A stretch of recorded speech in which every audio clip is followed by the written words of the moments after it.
Muy buena tarde, profesores. Espero que hayan tenido una bonita semana. Espero que también los videos de la tarea unificada pues no los tengan agotados, pero ya son los últimos sprints de, de esta carrera, esperando que lo hayan pasado de lo mejor y que estén aprovechando todo el aprendizaje, que estén aprovechando todo el recurso que se les está brindando para poder hacer mejor su trabajo y para poder desarrollarse mejor como profesionales. Específicamente dentro del curso seguimos con el objetivo de darles a ustedes más metodología para el trabajo y específicamente nos corresponde el método de pliometría o entrenamiento del SEA. Vamos a tratar de diferenciar o tratar de profundizar qué es el entrenamiento pliométrico, que lo hemos escuchado ya en nuestro medio, o también llamado el SEA, ¿verdad? Y específicamente esto quiere decir, es una abreviatura de palabras que donde quiere decir ciclo de estiramiento, acortamiento. Dentro del proceso de entrenamiento deportivo, lo que se maneja específicamente es la mejora de la masa muscular, tanto en volumen, tanto en reacción, tanto en potencia. Y específicamente a esto se refiere el SEA, que es una combinación de estiramiento y acortamiento, pero esto específicamente dentro del sistema muscular es un proceso o es un ciclo, ¿verdad? Cuando se hablaba de entrenamiento pliométrico, no se podía definir cuál era en sí el contexto que lo definía, pero el autor Comey en 1978 manifiesta que simplemente es un ciclo de estiramiento, acortamiento muscular. Este método de estimulación mecánica con choques o impactos con el fin de forzar al músculo a producir la mayor tensión posible entre el final de la fase de desaceleración excéntrica y el inicio de la fase de aceleración concéntrica. Estas dos últimas terminologías lo vamos a tener muy en cuenta porque específicamente es la esencia de esta fase de estiramiento y acortamiento. Lo que busca el método de entrenamiento pliométrico es una desaceleración excéntrica y un inicio de una fase de aceleración más concéntrica. ¿Cuál es el origen? El primer origen en 1967 lo dijo Verkhoshansky o Yuri Verkhoshansky, quien lo da como a conocer al mundo occidental y específicamente lo reconocen como el especialista de la metodología del entrenamiento, la fuerza y por ende del SEA, ¿verdad? Otro de su origen también ya es a inicios de los años 80, específicamente de este autor o biomecánico italiano Carmelo Bosco, quien permite hacer objeto del trabajo del SEA. Él específicamente ya crea una plataforma para poder medir y permitir ver la capacidad del salto del deportista. Es un biomecánico y lo que le interesa es el movimiento del humano, pero ya ve que ya trabaja más específicamente lo que es el SEA, que específicamente es el ciclo de estiramiento y acortamiento dentro del salto. Siguen sus orígenes, pero ya en la década de los 90, específicamente es el destacado preparador físico argentino Horacio Anselmi, da una aportación a la organización metodológica del trabajo y crea todo un sistema considerando las variantes en cuanto y cuándo, al cuánto y cuándo es a las series y a las repeticiones, cómo y por qué de cada ejercicio dentro del SEA. ¿Qué objetivo tiene el entreno del SEA? Tiene dos grandes objetivos. El primero es desarrollar la fuerza explosiva de los sistemas neuromuscular. El otro es desarrollar la capacidad reactiva del sistema neuromuscular. Todo va en sí del sistema neuromuscular. ¿Por qué? Porque a través de un estímulo hay una respuesta y lo que se quiere es de que ese estímulo sea cada vez en menos tiempo, en menos segundos o por qué no decirle en milésimas de segundo. Que la fuerza explosiva sea máxima, que la neurona que que se trabaja a través de un estímulo, dé una respuesta rápida a través del músculo y también que sea reactivo, que sea explosivo. Esto tiene un proceso fisiológico y específicamente los cambios que van a tener en este tipo de entrenamiento son cambios estructurales, son cambios funcionales y cambios cognitivos. ¿A qué se refiere con cada uno de ellos? A los cambios estructurales específicamente de la cantidad de masa muscular, la cantidad de fibras musculares que tiene el músculo, van a cambiar, se van a crear más masas, se van a crear más fibras musculares, por ende, el cambio estructural del músculo se va a agrandar o va a adquirir más fuerza. Los cambios funcionales, el músculo va a tener una doctrina o una enseñanza de diferentes tipos de ejercicios. El músculo se contrae en cierto momento al hacer un movimiento, pero va a tener diferentes funciones ya en una zona muscular. Entonces son cambios que también se vienen a desarrollar. Y los cambios cognitivos, como todo va enlazado con las neuronas, entonces el sistema ya va a tener un sistema de defensa, un sistema de reacción a través de los cambios de reacción, a través de cuando venga un estímulo visual, él ya haga un cambio cognitivo al saber qué hacer, al saber esquivar, al saber acelerar a un ejercicio. Todo esto es una integración del sistema neuromuscular.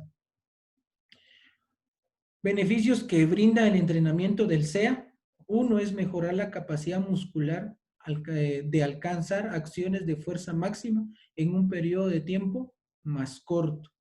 Otro, lo que decía hace ratito, es que permite el tiempo de reacción motriz, que se disminuya el tiempo de acoplamiento entre la fase D, un poquito costoso decir este término, desaceleración excéntrica, y el fase D, aceleración concéntrica, que sea más rápido la relajación en pocas palabras y que sea igual más rápido la aceleración de contracción del músculo.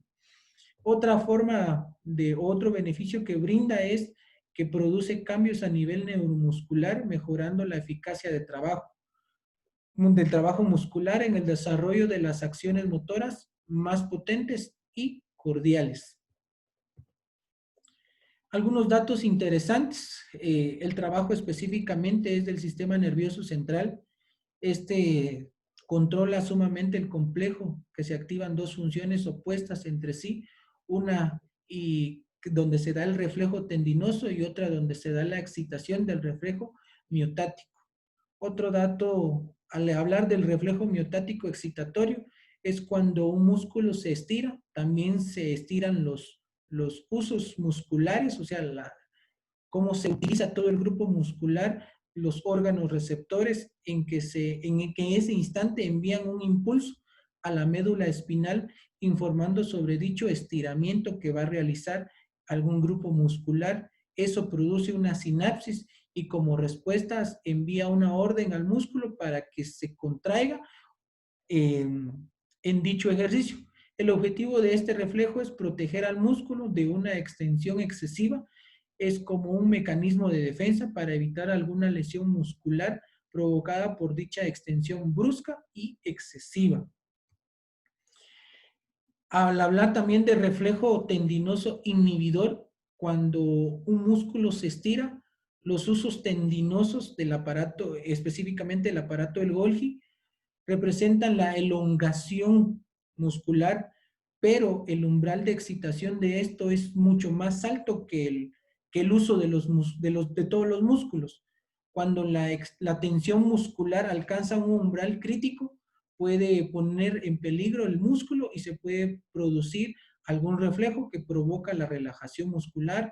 El objetivo de este es proteger el músculo de una posible lesión, específicamente las distensiones y las rupturas fibrilales provocada por una sobrecarga o demasiado fuerte, ¿verdad? Entonces, en el reflejo miotático lo que se trata es de que el músculo no se estire completamente, y en el reflejo tendinoso que no se contraiga para no tener lesiones. ¿Cómo funciona el SEA? Hay varias fases. Hay una fase de descenso y una fase de ascenso. Todo esto va en un círculo, porque prácticamente como lo decía, o como es la abreviatura de SEA, que es un cíclico de movimientos.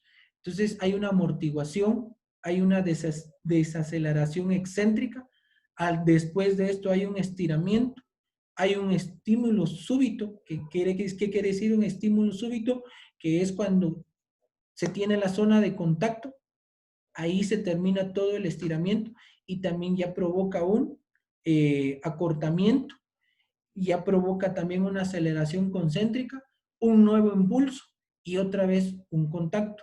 Todo esto va en un ciclo para hacer un acoplamiento. Vuelvo a decir, hay un descenso y hay un ascenso.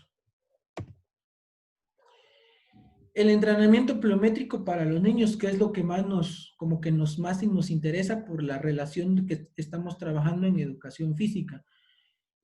Vamos a partir que todos los niños necesitan participar en actividades que mejoren y mantengan su salud cardiovascular y musculoesquelético. Tradicionalmente se ha estimulado a los niños para que realicen actividades aeróbicas y anaeróbicas, lo que hemos trabajado anteriormente, que es el incremento de la fuerza con las dominadas o algún otro tipo de fuerza también. El entrenamiento pliométrico fue conocido en el principio como el entrenamiento con saltos. El entrenamiento pliométrico caracterizantemente incluye ejercicios de rebotes, saltos y lanzamientos de balones medicinales que explotan al ciclo de estiramiento y acortamiento de los músculos para provocar incremento de la potencia muscular y dentro de los niños. Aquí vamos a crear potencia, pero también no nos vamos a olvidar del estiramiento que se provoca también dentro de los ejercicios pliométricos. ¿Por qué? Porque es un acortamiento de músculos y elongación también de músculos. Entonces, al hacer acortamiento, se produce volumen de masa muscular y al hacer elongamiento de músculos se produce o trabajamos también la flexibilidad o la elongación del músculo. La niñez puede ser en realidad el momento óptimo para incrementar ciertos tipos de entrenamiento pliométrico, debido que en el sistema neuromuscular de los niños, en cierta medida, puede adaptarse prácticamente al estrés opuesto, o sea, lo plástico. ¿Qué quiere decir lo plástico? Que lo podemos modificar, que podemos adaptarlo, que podemos estructurarlo, que podemos moldearlo como tal. ¿Por qué? Porque en estas fases son sensibles para la adquisición de destrezas motoras o que ocurren durante la infancia. Estos siempre van en las actividades específicamente tales como saltos, rebotes y lanzamientos y skipping, ¿verdad? El entrenamiento pliométrico también, si se pierde de esta ventana o de oportunidad al niño que no participe en estos tipos de actividades, puede no ser capaz de alcanzar durante la adultez a largo plazo. Este niño estará desventajado cuando llegue el momento de participar en programas de entrenamiento más avanzados. Pero, tal llamémosle así, que quizás no sea de sorprenderse al observar que los mejores atletas del mundo aprenden a realizar destrezas motores complejas durante la niñez y la adolescencia. Es muy difícil, aunque sí lo hay, pero es muy difícil encontrar un atleta de alto rendimiento que no haya tenido todo su proceso de iniciación deportiva, y al hablar de iniciación deportiva, estos entrenamientos de pliometría. Específicamente ya hemos terminado. Aquí manifestaba que hay un video. Yo les voy a compartir un video que hice en casa para que ustedes lo logren ver y sacar de una gran gama de ejercicios que les voy a presentar. Ustedes pueden buscar sus ejercicios y hacer su tarea que corresponda eh, para entregarla el miércoles, creo que el miércoles es 8, pero ahí les mandaré las directrices de la tarea. Entonces, muchas gracias por su atención. Termino con esta frase de hablar de educación física no es hablar de atletas ni de campeones olímpicos, de campeones, olímpicos es hablar de procesos educativos e instructivos, es hablar de bienestar, es hablar de salud para los niños, jóvenes, adultos y ancianos. Todo este es un proceso que nosotros tenemos que conocer, todos los métodos tenemos que conocerlos, porque eh, de, de los 300 o 400 niños que pasan en la clase de educación física, por ahí hay un campeón olímpico. Entonces nosotros no los vamos a entrenar como campeones olímpicos, pero sí tenemos que tener y darles la base para que sea un campeón olímpico de aquí a unos 10 a unos 20 años. Muchas gracias por su atención. Feliz tarde.